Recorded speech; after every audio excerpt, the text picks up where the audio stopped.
salaamaaleykum mbokk yi tey dama bëggoon rek ñëwaat ci lu gàtt delloo njukkal jigéen ñi nga xam ne 7 mars 1820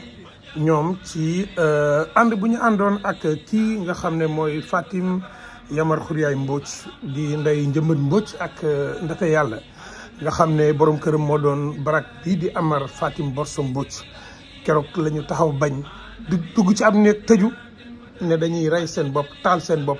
ndax bëgguñu woon ginnaaw bi ñu leen bettee ca cagar bett leen dal ci seen kaw ñoom waa Waalo te kàddu Yërim Mbañik Mbodj nag taxawoon xeex bu métti waaye terewul ñu jël pays yu Waalo keroog ñu taxaw ne benn góor benn naar boo xam ne kii nga xam ne mooy émir